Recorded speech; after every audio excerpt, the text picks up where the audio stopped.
exposing the science in your snaps and pops. Time to dive into the mysteries of your body's built-in sound effects. So why do your joints crack? It's not your bones grinding like a rusty gate. Nope. When you stretch or bend, you create tiny gas bubbles in your joint fluid.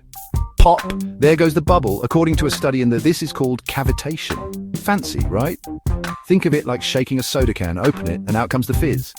Except instead of soda, it's your joints. Nope, it's not a sign of old age or that you're falling apart. It's perfectly natural. So the next time your knuckles sound like a DJ scratching vinyl, just remember it's science at work. Stay curious, keep cracking, and don't forget to subscribe for more quirky science facts.